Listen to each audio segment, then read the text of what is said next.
नमस्कार। मैं हेना प्रसून बहुत बहुत स्वागत करती हूँ आप सबों का अपने चैनल हेना प्रसून एस्ट्रोलॉजी में।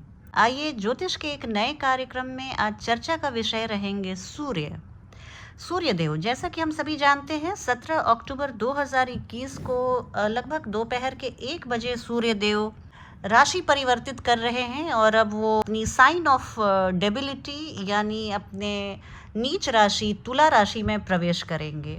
अब ऐसा नहीं है कि आप नीच राशि में सूर्यदेव के प्रवेश को सुनकर डर जाएं और आपको लगे कि सब कुछ बुरा बुरा ही होने वाला है। बहुत सारी राशियों के लिए बहुत अच्छी स्थिति लेकर आए हैं सूर्यदेव। इसके पहले कि मैं चर्चा शुरू करूं, आप सबों से मैं निवेदन करूंगी कि आप मेरे चैनल को सब्सक्राइब करें और वीडियो को पसंद आने पर लाइक करें तथा वीडियो के लिंक को आप अपने फ्रेंड्स और फैमिली में शेयर करें। आइए अब सीधे चर्चा शुरू करूं। सूर्यदेव की एक छोटी सी भूमिका आपको मैं बता दूं कि सूर्यदेव हम सभी के लिए ऊष्मा और प्रकाश के सोर्स हैं और अगर कुंडली में ये बहुत अच्छी स्थिति में है तो वहां से देखिए हमें पावर पोजीशन में बहुत सारे अधिकार और प्रभुत्व डोमिनेंस इन सब की प्राप्ति होती है। और अगर सूर्य मजबूत हैं तो हमें नाम प्रसिद्धि प्रतिष्ठा आनन फानन में ही मिल जाती है। हमें या तो सरकारी नौकरी या बड़े पॉलिटिशियंस या पॉलिटिकल एरिना से बहुत लाभ प्राप्त होता है। उच्च रैंक वाले अधिकारियों से हमारा संबंध बनता है या तो हम खुद उच्च रैंक के अधिकारी बन जाते हैं। तो इस तरह की स्थिति होती है। और इसके अलावा मैं एक बात और बता दूं कि मंगल ग्रह की राशि मेष राशि में सूर्य उच्च के होते हैं और तुला राशि में वो अपनी नीच अवस्था में आ जाते हैं। सभी हम 12 राशि वाले लोगों के लिए जो स्थिति बन रही है, जब नॉर्मल साल के इन महीनों में जब सूर्य देव अपनी नीच राशि में तुला राशि में आते हैं तो आप देखेंगे कि थोड़ी सी इन जनरल असंतोष की भावना लोगों में पनप सकती है। हमारा जो लाइन ऑफ कम्युनिकेशन होता है वो बहुत क्लियर नहीं होता है। हम अपने बातचीत को बहुत स्पष्ट ढंग से एक दूसरे को नहीं बता पाते। इसके अलावा आप अपने मान सम्मान को लेकर चिंतित हो सकते हैं या आपको लगेगा कि मैं जितना डिज़र्व करता हूँ उतना मुझे नहीं मिल रहा। इसके अलावा आप थोड़े से सेल्फ सेंटर्ड हो सकते हैं, आत्म केंद्रित हो सकते हैं। आपको ट्रैवलिंग की इच्छा जागृत हो सकती है। आप किसी नई संस्कृति नई जगह को देखना चाह सकते हैं। इसके अलावा आप देखिए तो एक चीज़ है कि आपके प्रयासों में थोड़ी सी अधिकता दिख रही है। इन जनरल आपको ऊर्जा या जीवन शक्ति में कमी का एहसास हो सकता है।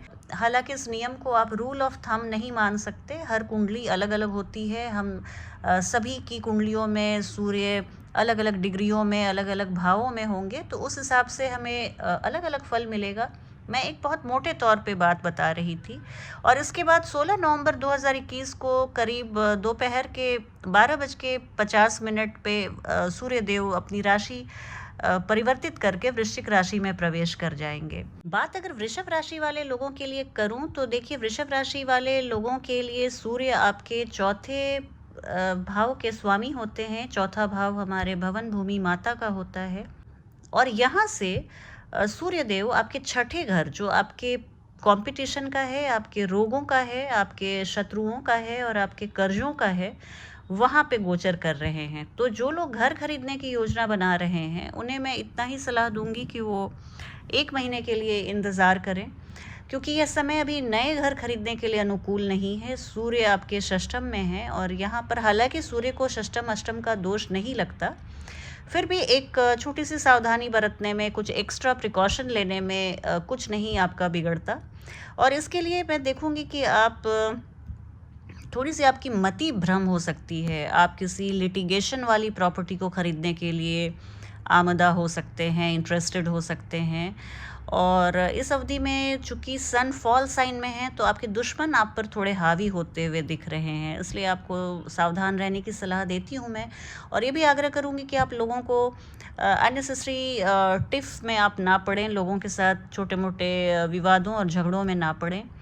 इस दौरान आप अपनी संपत्ति या व्यवसाय से संबंधित कुछ निर्णय ले सकते हैं। ये भी हो सकता है कि संपत्ति या व्यवसाय से संबंधित कुछ कोर्ट कचहरी के मामले से आपको 2-4 होना पड़े।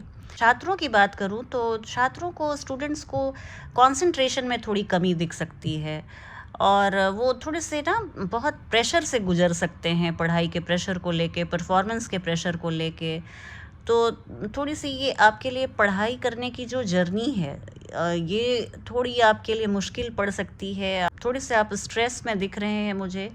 और अगर बात मैं सरकारी एम्प्लॉयज़ की करूं, गवर्नमेंट एम्प्लॉयज़ की करूं, तो यहाँ पे मैं एक स्थानांतरण की उम्मीद देख रही हूँ। और ये आपका जो ट्रांसफ़र होगा, जो नई पोस्टिंग होगी, वो आपके लिए बहुत लकी रहने वाली है। आप बहुत भाग्यशाली रहेंगे। हालांकि आपको कार्यस्थल पर बहुत सावधान रहने की ज़रूरत है। आप उतने ही अपने दायित्वों को लें जितना कि आप पूरा कर सकते हैं। आपके मुंह पर कुछ मीठी बातें करके आपके जो वरिष्ठ हैं वो आपको कुछ एक्स्ट्रा रिस्पॉन्सिबिलिटी दे सकते हैं, जहाँ पे आप अपने को फंसे हुए से महसूस करेंगे। तो इस तरह की स्थिति से आप बचिएगा और अपने सहयोगियों और वरिष्ठों के साथ संबंध बहुत अभी संभल के चलिएगा, क्योंकि ये झगड़े और तनाव की स्थिति बनती हुई दिख रही है मुझे।